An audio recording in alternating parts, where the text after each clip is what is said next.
Madam Chair. Thank you, Dr. Ryan, for that introduction. Just while the PowerPoint comes up, yesterday I invited those who wish to snooze to do so.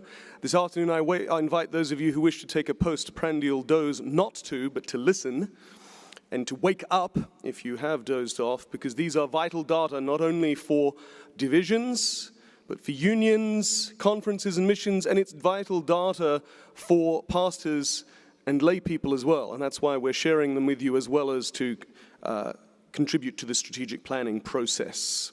So the World Church strategic plan for this quinquennium was, of course, reach the world. And the obvious question to ask is, how did we do?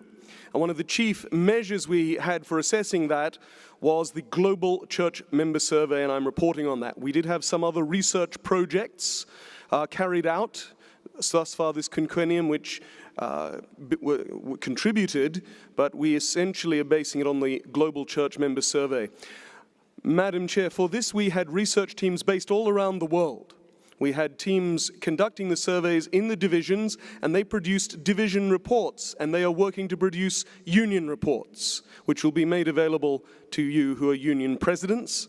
But we did have one team at Andrews University that developed the research instrument, the questionnaire, after extensive consultation and collaboration, and also helped us to produce an overall meta-analysis of all the division reports. Madam Chair, if I may, I'll invite Dr. Carl Bailey and Dr. Dwayne McBride, who are sitting in the stands, to stand. Yes, please. And just acknowledge them for the outstanding work that they did. We're grateful to them. Thank you. Thank you both.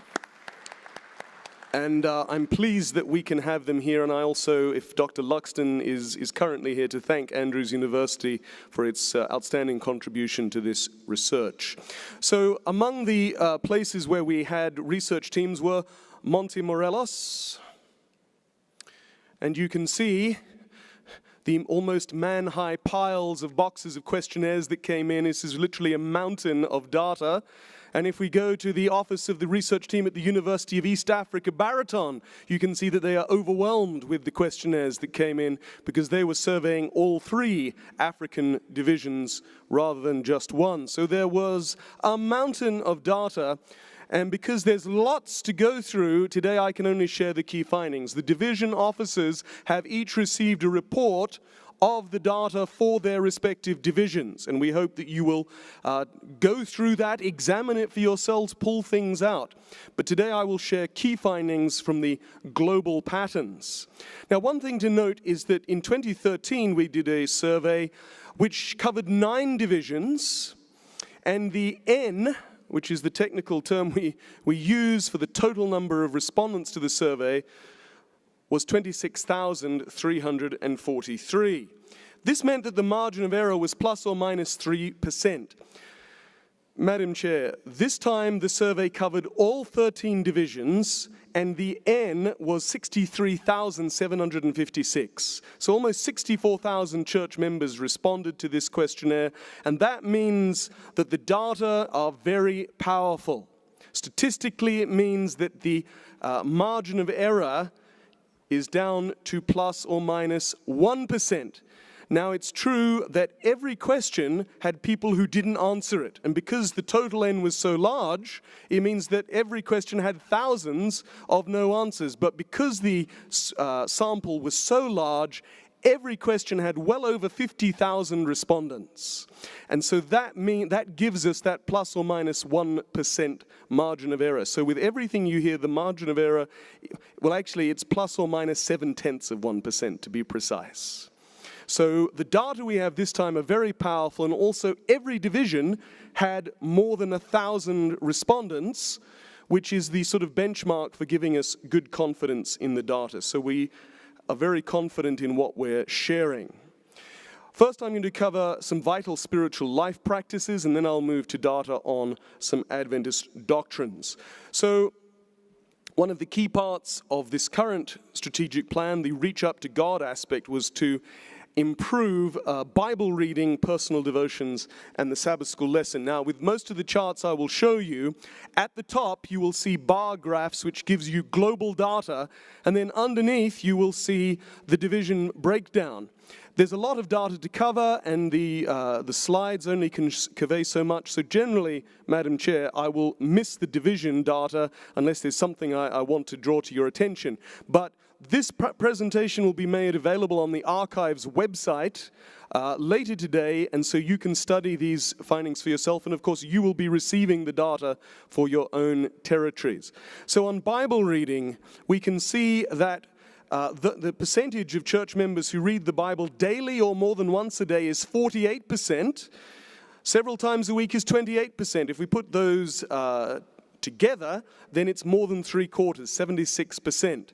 You may ask, how does that compare to last time? I'll come to that in a minute. Personal devotions. This could be praying, it could be reading the morning watch, or it could include the Bible, but it can include other things, up to 52% daily, 22% multiple times a week.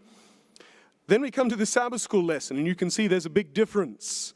36% say they study the Sabbath school lesson daily, and 27% more than once a week. So the combined total there is down to 63%, less than 2/3, as opposed to 3/4. So we know that we have some work to do to encourage our members to engage with the Sabbath school lesson. Family worship and small group worship was one of the things we've said we were prioritizing this quinquennium. And again, I'll say a little bit more about family worship in a moment, but you'll see that only 37% say they have daily family worship. And even if we combine several times a week, it's only just over half, and more than 1 in 5 say that in the last 12 months they never had family worship.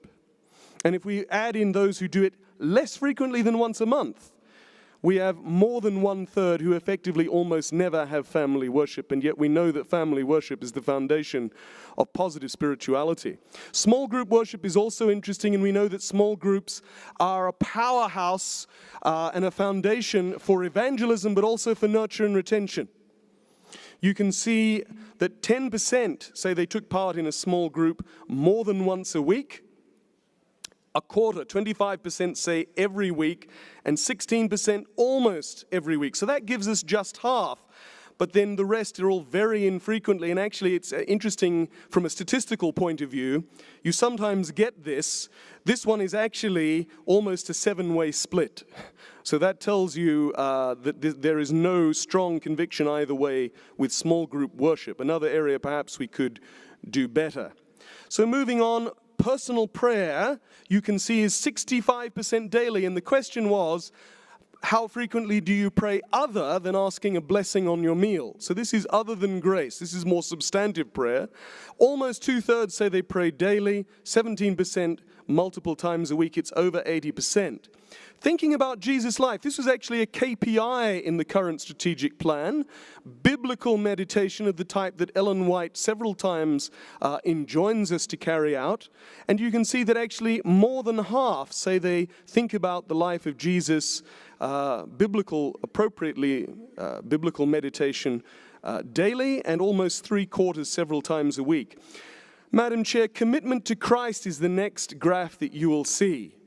And this is interesting. So here, instead of measuring frequency, it's measuring the commitment. So I'll just interpret it for you. The dark blue says, I've been committed to Christ since I was a young child.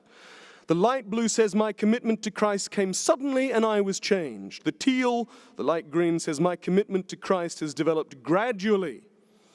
Now, if we put all those together, it's gratifying to know that they're at 84%. But that means the red, the yellow, and the orange, we have 16% who say they're not sure if they're committed to Christ. And I guess we would all hope that the percentage of our church members who feel they have a strong commitment to Jesus Christ would be higher than 85%. Moving on, church attendance is interesting.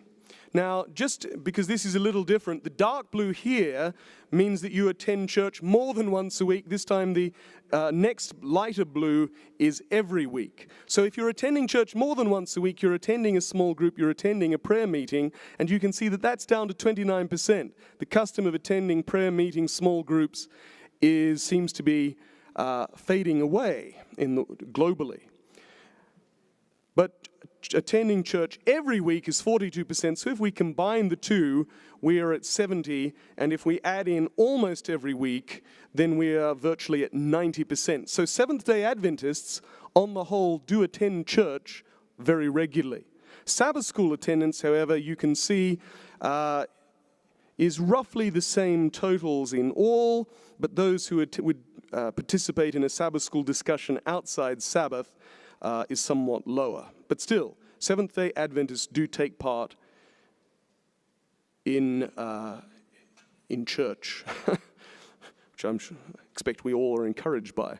So this just compares church attendance in 2013 as opposed to 2018. And the dark blue combines the multiple times a week, so going multiple times plus every Sabbath. So what I want to draw to your attention, you can see that actually it's down in 2018. In fact, it's down 7%. So it's interesting we don't know why that is, but it's a trend we would want to reverse.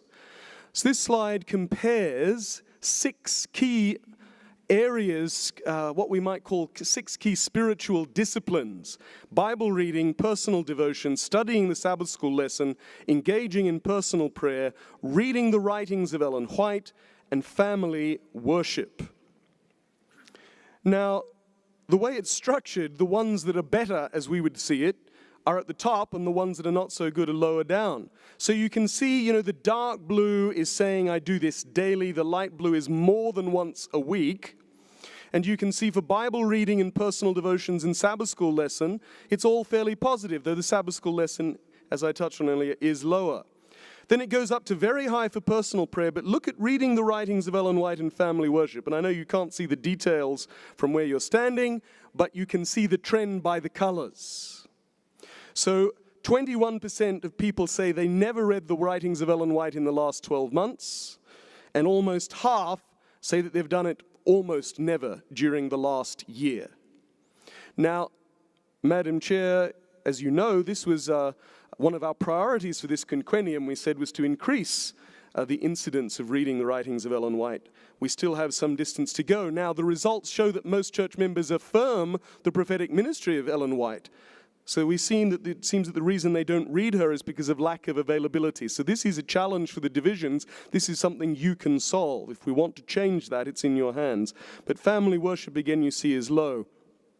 Now, if we look at daily Bible study, comparing 2013 and 2018, you can see that there has actually been an increase in reading the Bible several times a week from 74% to 77%. Do you see that? I think some are engaging in a postprandial snooze, but never mind.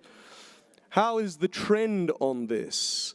Well, we don't have data going back to the 1980s for the World Church. We only have it for the North American division.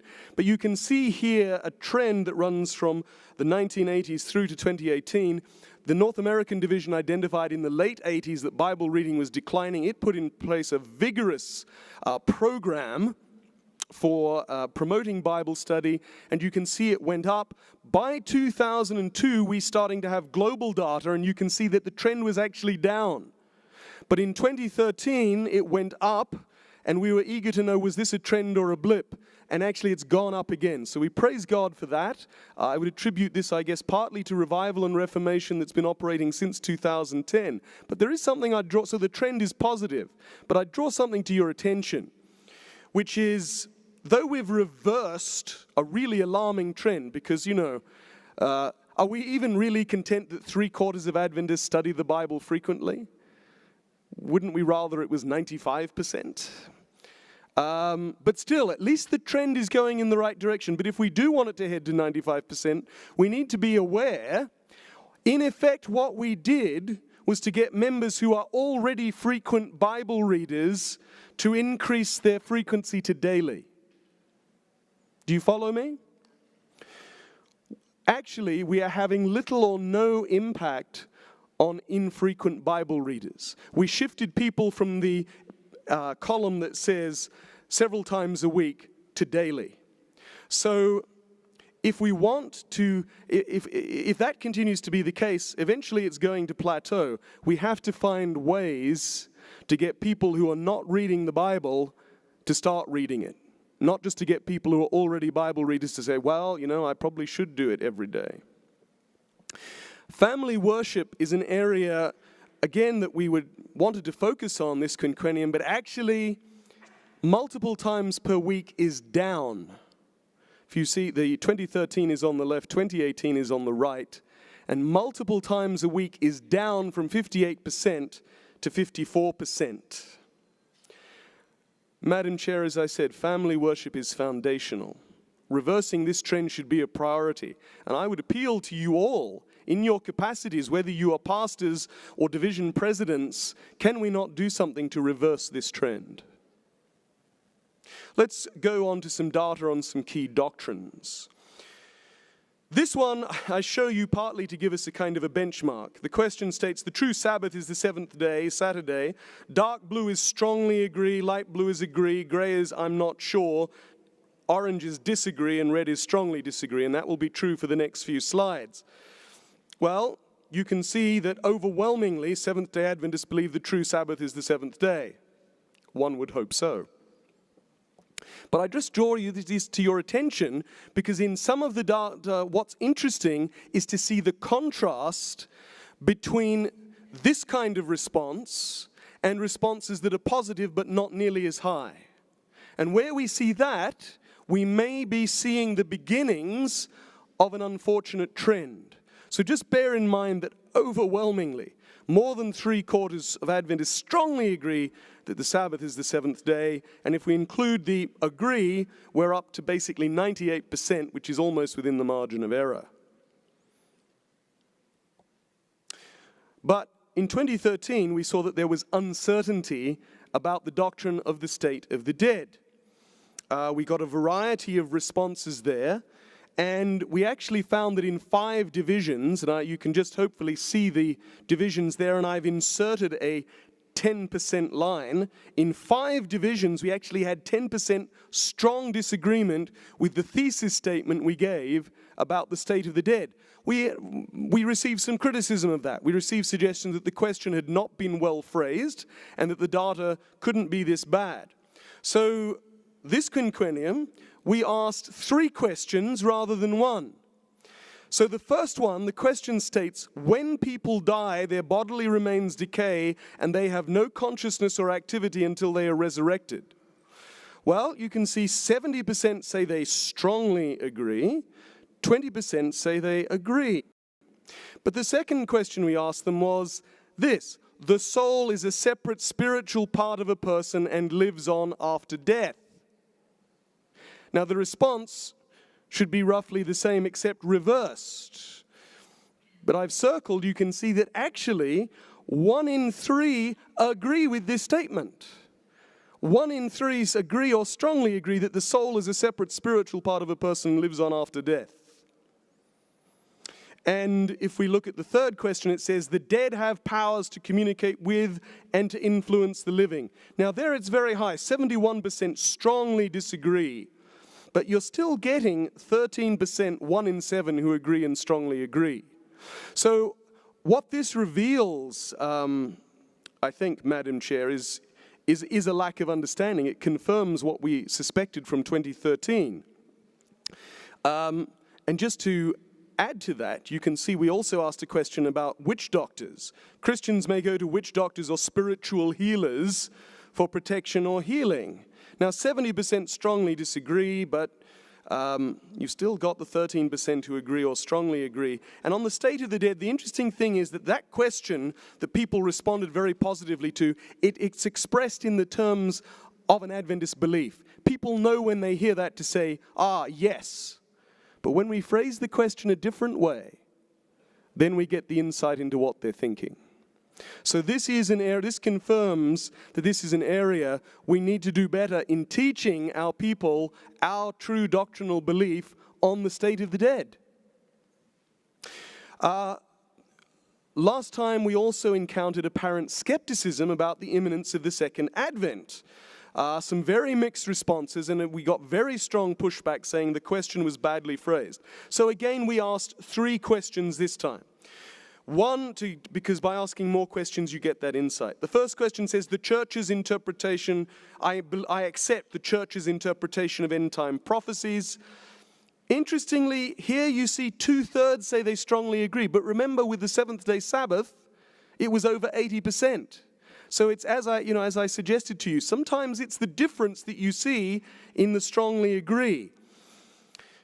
We asked whether they believe fulfillment of prophecy and events in the world indicate Christ's coming is very near. Here it's up to 71% agree and 21% strongly agree. But if we ask, I am confident that Jesus Christ will return in my lifetime, it's down to 34% strong agree and a very huge 35% I'm not sure. Now this may just reflect caution on the part of some older church members.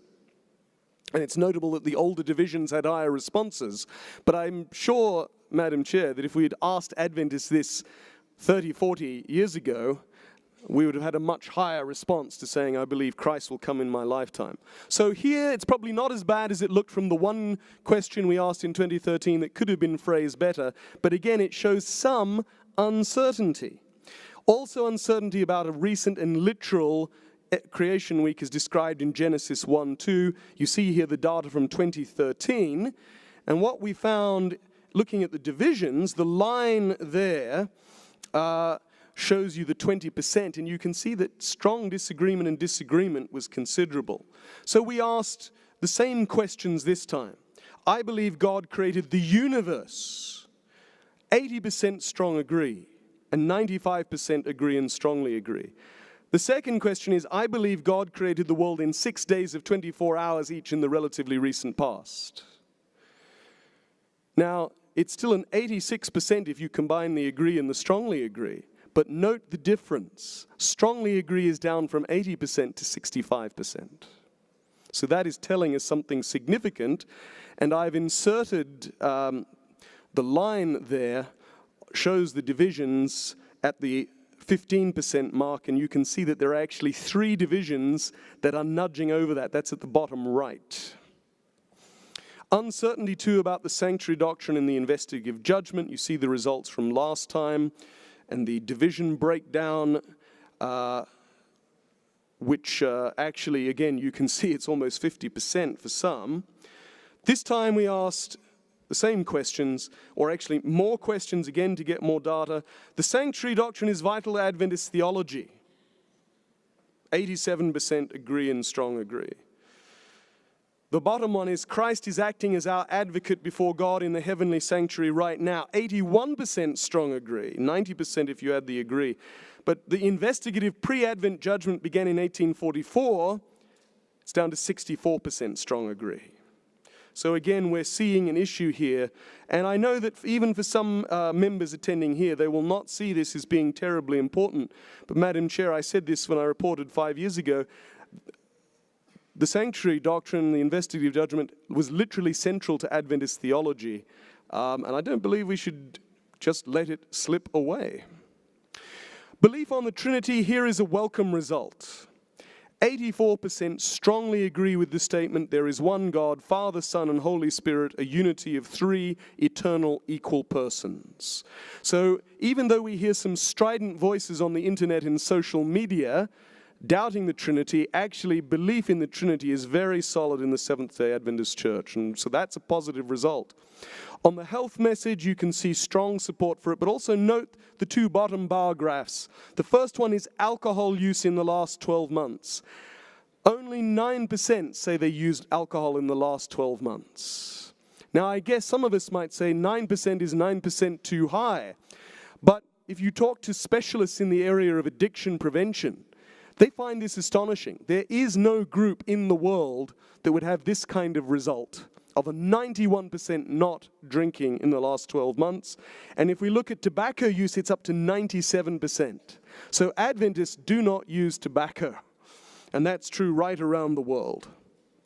If we look on diet, however, the top one you can see again, almost a 6-way split, and plant-based only, or even plant-based plus eggs and milk, are definitely a minority. Also just worth highlighting is the bottom one. The question here was, following the health message ensures my salvation. 23% strongly agreed, 47% agree and strongly agree. So we have some work to do, perhaps, to encourage our church members in this regard. I'll just briefly pass over this slide. You can see that lifetime commitment to the Adventist Church scores extremely high. But I want to close on this slide, Madam Chair.